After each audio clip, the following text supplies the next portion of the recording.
नमस्कार, आर्या न्यूज देख रहे हैं आप। मैं हूं आपके साथ पल्लवी सिंह। मध्य प्रदेश की राजधानी भोपाल में पुणे स्थित digital transformation company new vision ने अपने कदम रख दिए हैं और अब इस कंपनी ने 2016 में काम की शुरुआत की थी और अब ये अपने काम को और विस्तार दे रहे हैं।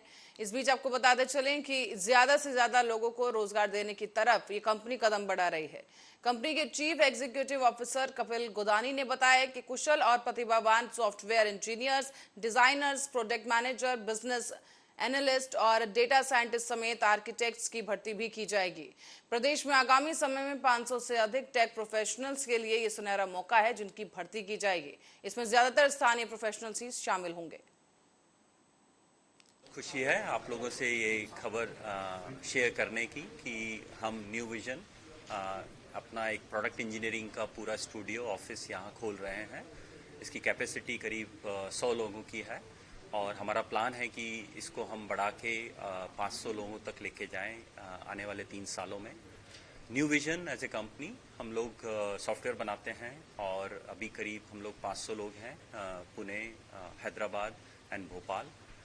मैं भोपाल से बिलोंग करता हूं और मेरी दिली ख्वाहिश है कि मैं इस कंपनी को सिग्निफिकेंटली भोपाल में ग्रो करूं और मैं आपके सहारे यहाँ के जो इंजीनियर्स हैं, यहाँ के जो कॉलेजेस हैं, उनके पास ये मैसेज लेके जाना चाहता हूँ कि आप हमारे साथ पार्टनरशिप करिए। हम यहाँ पे आपको वो कैपेबिलिटीज़, वो सुविधाएं देने के लिए जो एक बड़ी कंपनी दे पाती है बड़े शहरों में, वो हम यहाँ पे ला रहे हैं और आपको आपके कैरियर बनाने में पूरा सहयोग देंगे।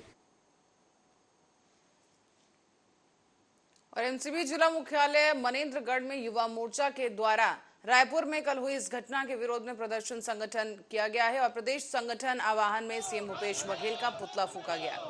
इस दौरान पुलिस और युवा मोर्चा के तमाम जो कर्मचारी हैं वो आपस में भिड़ गए। बताया जा रहा है कि युवा मोर्चा के बीच और पुलिस के बीच छीना झपटी भी हुई है।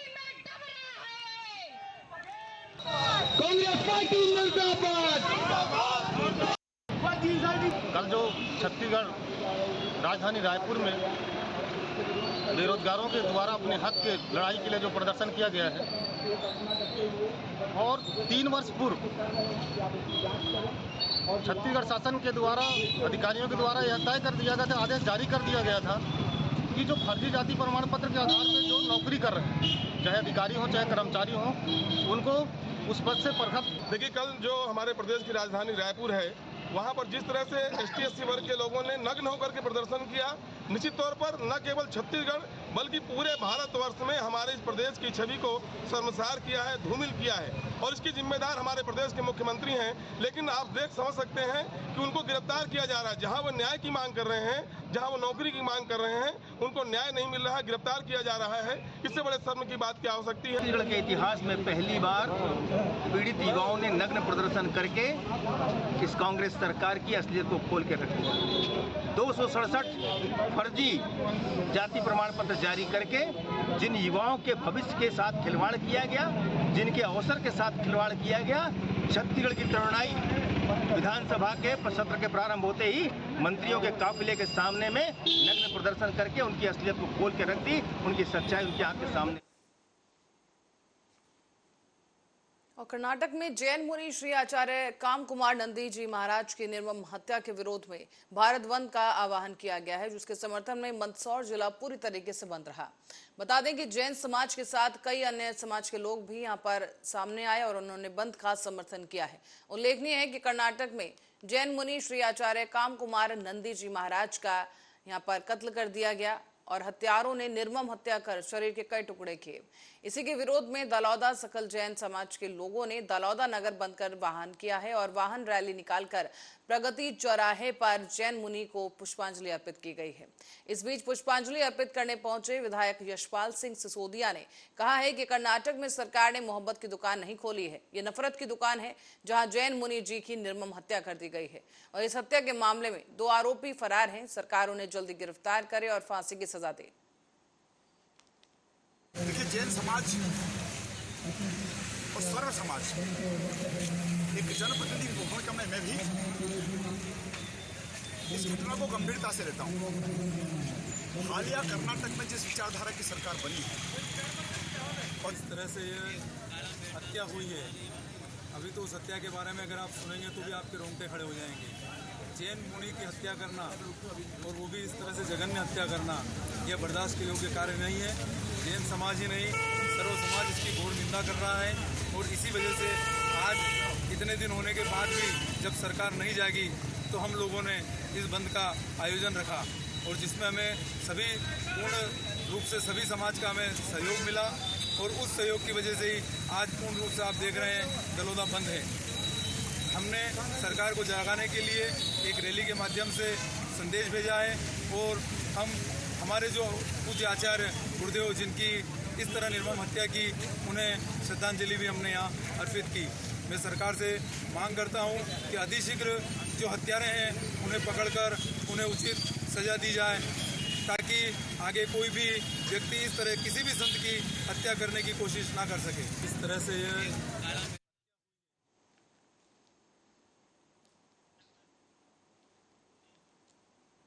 और 5 दिन पहले जिला रेवाड़ी के धारूहेड़ा में देर रात को कांवड़ियों के बीच यहां पर जलपान व्यवस्था के दौरान मौजूद सरपंच और अधिवक्ता और धेरुहेड़ा थाना प्रबंधक के बीच कुछ विवाद हुआ। थाना प्रबंधक ने पूर्व सरपंच अधिवक्ता को थप्पड़ जड़ दिया और उससे भी दुर्व्यवहार किया गया। साथ ही आपको बताते चलें कि आरोप सामने आया है शिकायतकर्ता पीड़ित सरपंच और अधिवक्ता की तरफ से, जिसने यहां पर आरोप लगाया है पुलिसकर्मी पर। और इस दौरान उन्होंने थाना प्रबंधक को लाइन हाजिर कर दिया गया है और बताया जा रहा है कि जिला बार एसोसिएशन के अधिवक्ताओं ने इस प्रकरण को लेकर वर्क सस्पेंड कर दिया है। उनकी मांग है कि उक्त थाना प्रबंधक के खिलाफ आपराधिक मामला दर्ज किया जाए और उसके आधार पर कार्रवाई की जाए।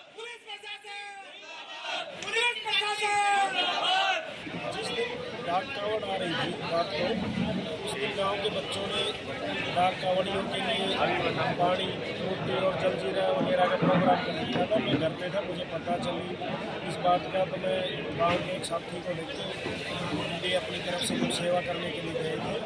हम वहाँ देने के बाद साइड में दूसरी जगह चले गए। के साथ जो भी प्रकरण हुआ है उसको लेकर हम सभी वकील बड़े क्षुब्ध हैं और इसी को लेकर आज हमने धरना प्रदर्शन किया है और पूर्ण रूप से कलम डाउन स्ट्राइक किया, यानी कि कोई पेन नहीं उठा रहा है और कोई काम कोर्ट में किसी तरीके का नहीं हो रहा है, क्योंकि पुलिस के इस रवैये से हम काफ़ी आहत हैं और हम भाई के साथ जो दुर्व्यवहार पुलिसकर्मी ने किया है उसके खिलाफ हम न्याय चाहते हैं और न्याय के लिए हमारी मांग है कि उसके खिलाफ आपराधिक मुकदमा दर्ज हो ताकि आम आदमी को भी यह सबक मिल सके कि यदि कोई पुलिस वाला भी गलती करता है तो उसके खिलाफ भी कानून वही बराबर है जो कि आम व्यक्ति के लिए भी है। कब तक वर्क सस्पेंड रहेगा? हमारा वर्क सस्पेंड जब तक रहेगा जब तक उसके खिलाफ कोई आपराधिक मुकदमा दर्ज नहीं किया जाता। हमारी मांग शुरू से यही है, यदि वो पुलिस मुकदमा दर्ज नहीं करेगी तो कानून के जरिए भी हम कार्रवाई करना जानते हैं और हम इसके खिलाफ इस्तगासा दायर करके इसके खिलाफ समन के आदेश करवाएंगे और इसके खिलाफ जो भी उचित कानूनी कार्रवाई होगी वो हम कलम के द्वारा कोर्ट के माध्यम से भी करेंगे। और पंजाब के किसान वहां की सरकार से नाखुश हैं। किसानों का साफ तौर पर कहना है कि सरकार उनकी कोई मदद नहीं कर रही है। बता दें कि पिछले कई दिनों से बाढ़ प्रभावित गांवों और शहरों के लोगों की सरकार की तरफ से किसी भी तरह की सुध नहीं ली गई। कहा जा रहा है कि अब अलग अलग संघर्ष जत्थेबंदियों के द्वारा अपने स्तर पर मदद की जाएगी। इसी कड़ी के तहत मिनी सचिवालय से भारतीय किसान यूनियन एकता उग्राहा द्वारा बाढ़ प्रभावित इलाकों के लिए खाली गट्टे की 4 गाड़ियां रवाना की गई हैं।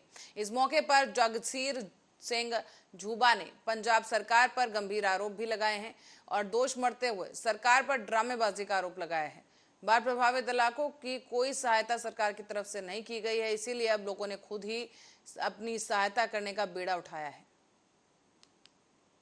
ਜਿਹੜਾ ਉੱਥੇ ਹੜ੍ਹ ਪਾਣੀ ਨੇ ਵੱਡੀ ਪੱਧਰ ਤੇ ਤਬਾਹੀ ਮਚਾਈ ਹੋਈ ਆ ਸਾਰੇ ਪੰਜਾਬ 'ਚ ਤੇ ਅੱਜ ਅਸੀਂ ਨਿੱਕੇ ਜਿਹੇ ਕੱਲ ਜ਼ਿਲ੍ਹੇ ਦੀ ਕਾਲ ਆਈ ਸੀ ਤਾਂ ਅਸੀਂ ਅੱਜ ਖਾਲੀ ਗੱਟੇ ਪਿੰਡਾਂ 'ਚੋਂ ਫਸਲਾਂ ਤਾਂ ਮਾਰੀ ਗਈਆਂ, ਪਿੰਡਾਂ 'ਚ ਪਾਣੀ ਆ ਜਿਹੜਾ ਗਲੀਆਂ 'ਚ ਨਗਰਾਂ 'ਚ ਨਾ ਪ੍ਰਵੇਸ਼ ਹੋਵੇ ਤਾਂ ਉੱਥੇ ਕੱਲ ਉਹਨਾਂ ਲੋਕਾਂ ਨੇ ਨਿੱਕੀਆਂ ਗੱਟੇ ਖਾਲੀ ਗੱਟਾਂ ਦੀ ਮੰਗ ਕਰੀ ਸੀ।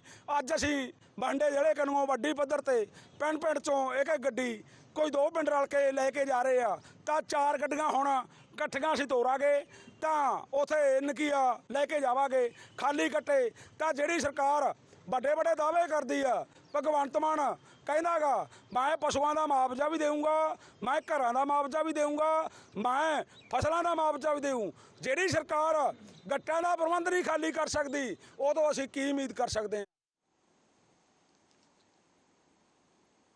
और पिछले दिनों मानसा पुलिस के द्वारा गिरफ्तार किए गए परमिंदर सिंह झोटा को रिहा करवाने के लिए पंजाब के किसान जत्थेबंदियों ने अपना समर्थन देते हुए 21 जुलाई को होने वाली विशाल सभा में बड़ी संख्या में शामिल होने का ऐलान कर दिया है। तो वहीं आज बठिंडा में भारतीय किसान यूनियन सिद्धपुर के द्वारा नशे के खिलाफ कार्रवाई भी करने के लिए मांग उठाई गई है।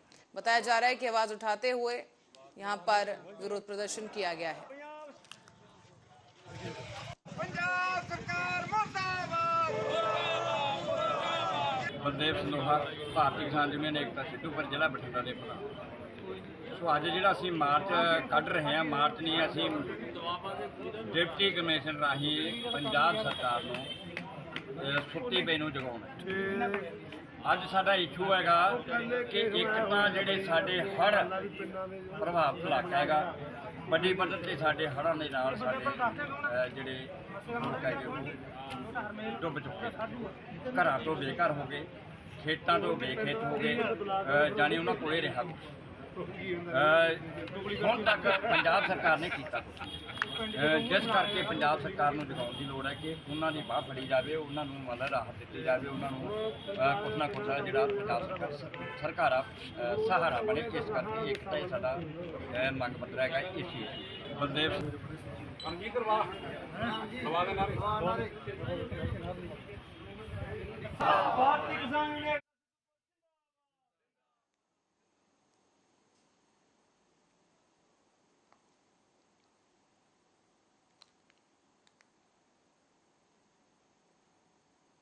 तो वहीं पंजाब में बैडमिंटन एसोसिएशन के द्वारा सब यूनियन बैडमिंटन स्टेट चैंपियनशिप 24 जुलाई से आयोजित की जाएगी। बता दें कि इसमें प्रदेश भर से करीब 400 खिलाड़ी हिस्सा ले सकते हैं और बताया जा रहा है कि समराला क्षेत्र में पहली बार इस तरह की सब यूनियन बैडमिंटन चैंपियनशिप आयोजित की जा रही है, जो कि 24, 25, 26 और 27 जुलाई को आयोजित की जाएगी।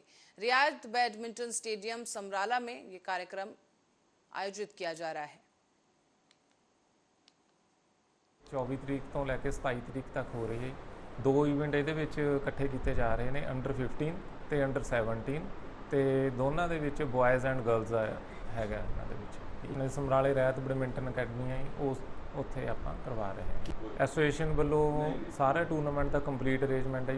ਬਾਹਰੋਂ ਜਿਹੜੇ ਬੱਚਿਆਂ ਨੇ ਆਉਣਾ ਉਹਨਾਂ ਦੇ ਰਹਿਣ ਦਾ, ਉਹਨਾਂ ਦੇ ਖਾਣ ਦਾ ਸਾਰਾ ਪ੍ਰਬੰਧ ਕੀਤਾ ਜਾ ਚੁੱਕਿਆ ਹੈ। ਕਿਹੜੇ ਮੈਚ ਹੋਣਗੇ ਇਹਦੇ ਵਿੱਚ 5 ਇਵੈਂਟ ਅਸੀਂ ਕਰਵਾ ਰਹੇ ਹਾਂ।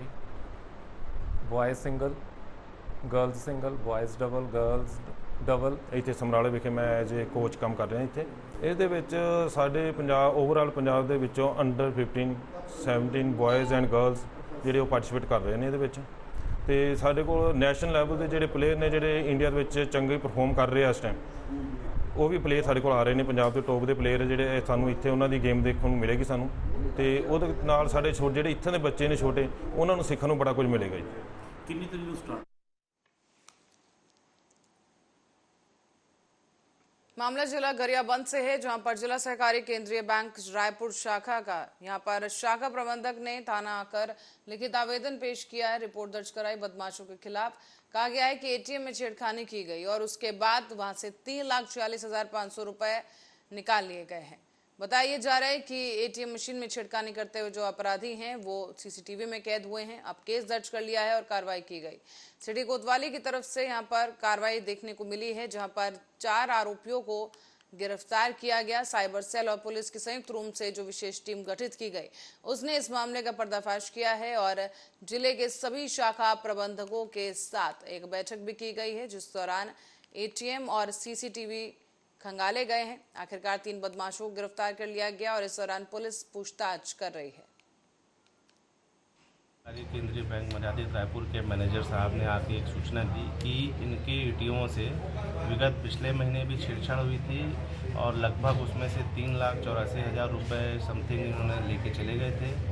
और 18 तारीख को भी अज्ञात व्यक्तियों ने एटीएम से छेड़छाड़ कर रुपए निकालने की कोशिश की, जिसकी सूचना उन्होंने तत्काल हमारे गरियाबंद थाने में दी, जिसके तत्काल कार्रवाई करते हुए हमारे गरियाबंद के थाना प्रभारी और समस्त स्टाफ, हमारे क्राइम का स्टाफ ये तुरंत एक्टिवेट हुए और जो उन्होंने संबंधित हुलिया बताया था, उस हुलिया के व्यक्ति जिसका नाम गोविंद है, उसे चंद ही घंटों में हमने अपने अभिरक्षा में लिया।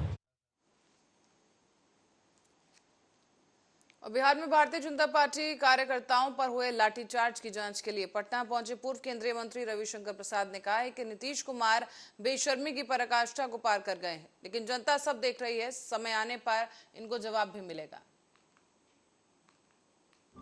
पार्टी का एक कार्यक्रम था पटना में, जिसकी अनुमति ली गई थी नीतीश कुमार के मिसरूल के खिलाफ, तेजस्वी यादव के इस्तीफा मांगने के जो उनका दोबारा चार्जशीट हुआ उसके खिलाफ, उसके पक्ष में, और बाकी जो वहां के शिक्षकों की बहाली में गड़बड़ी है।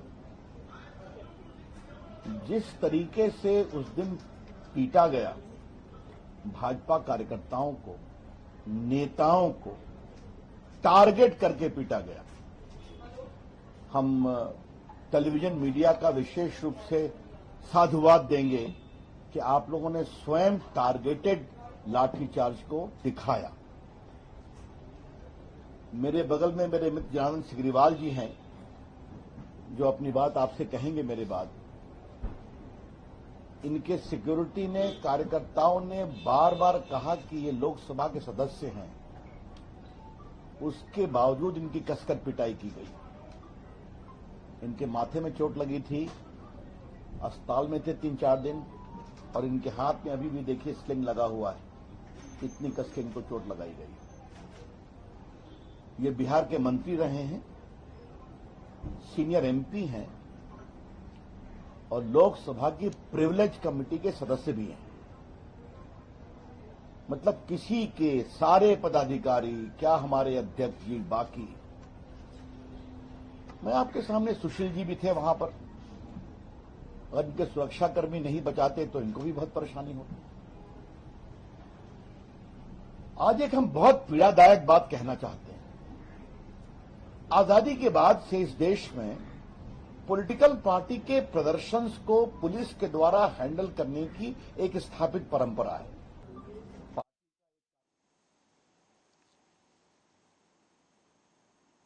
मणिपुर में 4 मई का एक वीडियो वायरल होने के बाद से सियासत गर्मा गई है। इस वीडियो में एक समुदाय की 2 महिलाओं को निर्वस्त्र करते हुए सड़कों पर दौड़ाते हुए देखा गया है।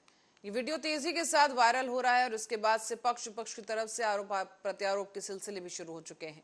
वीडियो के सामने आने के बाद से ही कांग्रेस, आम आदमी पार्टी और तमाम जो विपक्षी पार्टियां, उन्होंने दोषियों के खिलाफ कड़ी कार्रवाई की मांग की है। साथ ही साथ सरकार पर भी निशाना साधा गया।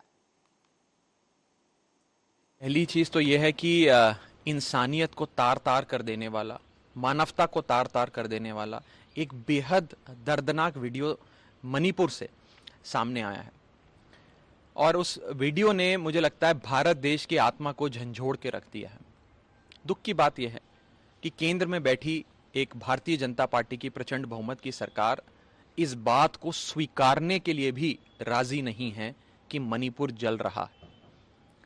उस बात को स्वीकारने के लिए भी राजी नहीं है कि मणिपुर में सब कुछ ठीक नहीं है। और मैं पूछना चाहता हूं भारतीय जनता पार्टी से कि क्या ये है हमारी 21वीं सदी का भारत? क्या ये है हमारा न्यू इंडिया? क्या ये वो भारत है जिसके विकास की गाथा प्रधानमंत्री जी विदेशों में जाकर गाते हैं? 38 दलों की एनडीए की बैठक हुई।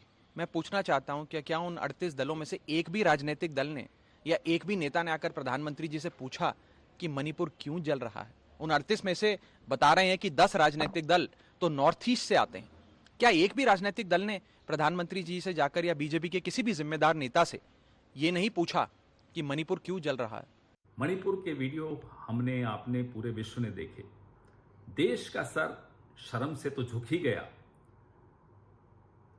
एक एक व्यक्ति की रूह कांप गई। एक आदमी जो अपने आप को विश्व गुरु कहते हुए पूरे विश्व में इठलाता हुआ घूमता है, उसका मुंह 78 दिन तक नहीं खुला, चुप रहा।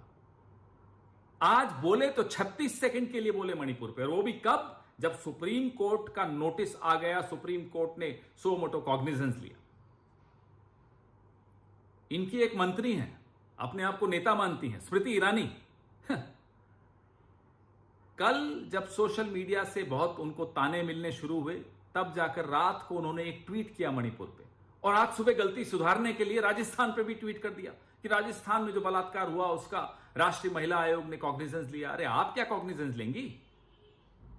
वहां के मुख्यमंत्री, वहां की सरकार गिरफ्तार कर चुकी है आपके अखिल भारतीय विद्यार्थी परिषद के तीनों कार्यकर्ताओं को। वो धर्मपाल हो, वो समंदर हो, वो भट्टम सिंह हो, तीनों को गिरफ्तार कर चुकी हैं जिन्होंने ये बलात्कार किया था। तो आप बैठे रहिए। प्रधानमंत्री जी जबान चलाने से देश नहीं चला करते हैं। देश चलाने के लिए, देश का नेता बनने के लिए दिल होना चाहिए, और दिल में देश के लिए एक जगह होनी चाहिए। वो दिल देश के लिए धड़कना चाहिए। और उत्तर प्रदेश के मुरादाबाद के बिलारी ब्लॉक के कर्मचारियों पर ग्राम प्रधान ने गंभीर आरोप लगाए हैं। दरअसल बिलारी ब्लॉक के सभागार में आज नए आए बीडीओ सूर्य प्रकाश के द्वारा सभी ग्राम प्रधानों को बिठाकर एक बैठक की गई। इसमें ग्राम प्रधानों ने ब्लॉक कर्मचारियों के साथ मिलकर बैठक की और ब्लॉक कर्मचारियों की पोल खोलकर रख दी है। उनका आरोप है कि यहां पर काम करने के लिए पैसे लगते हैं, और बताया जा रहा है कि प्रधानों से पैसे लेकर उनके काम किए जाते हैं, और जो प्रधान पैसे नहीं दे पाते उनके काम नहीं होते। ये था कि प्रधानों का कहना था कि उनका पेमेंट, मनरेगा का पेमेंट नहीं हो रहा है, जबकि कुछ लोगों का पेमेंट हो रहा है। और पेमेंट जो है, जो सारे जो पेमेंट हो रहे हैं वो उससे वो संतुष्ट नहीं थे कहीं से भी। तो मैंने उनको ये आश्वासन दिया है कि मनरेगा के जितने भी जो पेमेंट हुए हैं, अभी तत्काल के तौर पे जितने पेमेंट हुए हैं, वो सारे पेमेंट प्राथमिकता वाले पेमेंट हुए हैं, मेरे नॉलेज में थे, जिनकी एमपी हो गई थी। बाकी और कुछ ऐसे पेमेंट जो अभी नहीं हुए हैं, जो वो कह रहे हैं कि ये भी वो थे, मतलब ऐसे पेमेंट थे जिनको कि होना चाहिए था, वो इसलिए नहीं हो पाए क्योंकि उनकी आईडी इस समय शो नहीं हो पाई मेरे पोर्टल पे। कारण ये था कि वो इस वित्तीय वर्ष के ही थे। अभी जो पेमेंट आया था ये पिछले वित्तीय वर्ष का था, तो इसलिए वो पेमेंट नहीं, वहाँ पे उनका पेमेंट नहीं हो पाया। मामला ये था कि प्रधानों का कहना था कि उनका पेमेंट, मनरेगा का पेमेंट नहीं हो रहा है, जबकि कुछ लोगों का पेमेंट हो रहा है। और पेमेंट जो है, जो सारे जो पेमेंट हो रहे हैं वो उससे वो संतुष्ट नहीं थे कहीं से भी। तो मैंने उनको ये आश्वासन दिया है कि मनरेगा के जितने भी जो पेमेंट हुए हैं, अभी तत्काल के तौर पे जितने पेमेंट हुए हैं, वो सारे पेमेंट प्राथमिकता वाले पेमेंट हुए हैं, मेरे नॉलेज में थे, जिनकी एमपी हो गई थी। बाकी और कुछ ऐसे पेमेंट जो अभी नहीं हुए हैं, जो वो कह रहे हैं कि ये भी वो थे, मतलब ऐसे पेमेंट थे जिनको कि होना चाहिए था, वो इसलिए नहीं हो पाए क्योंकि उनकी आईडी इस समय शो नहीं हो पाई मेरे पोर्टल पे। कारण ये था कि वो इस वित्तीय वर्ष के ही थे। अभी जो पेमेंट आया था ये पिछले वित्तीय वर्ष का था, तो इसलिए वो पेमेंट नहीं, वहाँ पे उनका पेमेंट नहीं हो पाया।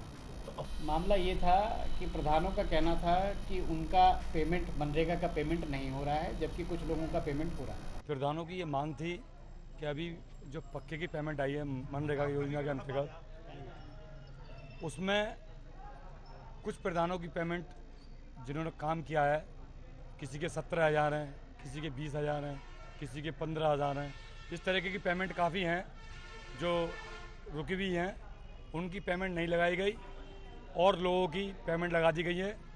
जो बड़े स्तर के लोग यहाँ काम कर रहे हैं उन लोगों की पेमेंट लगा दी गई।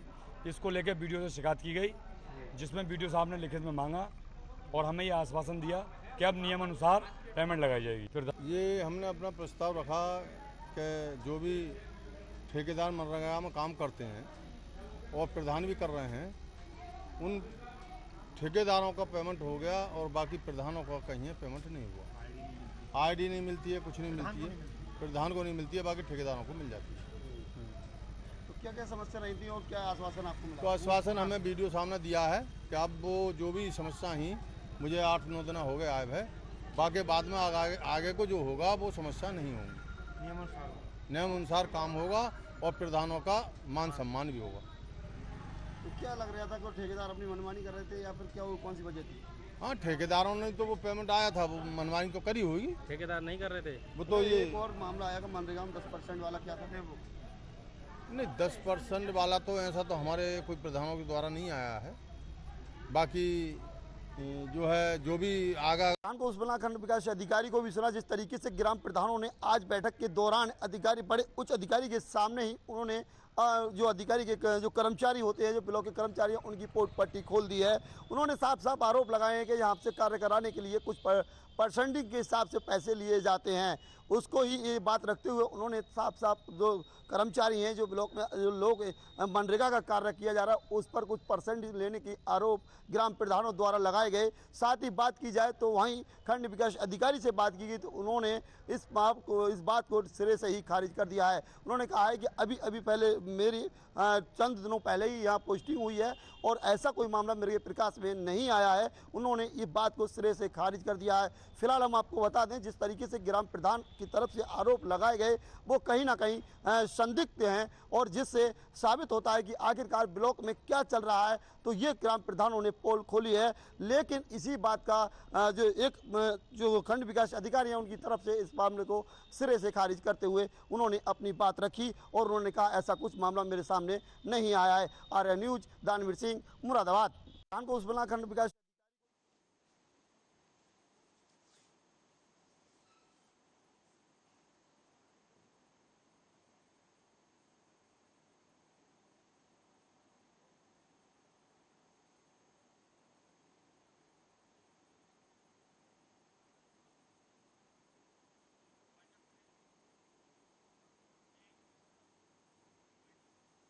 और इस खबर के साथ ही बुलेटिन में फिलहाल के लिए इतना ही। देखते रहिए आर्या न्यूज।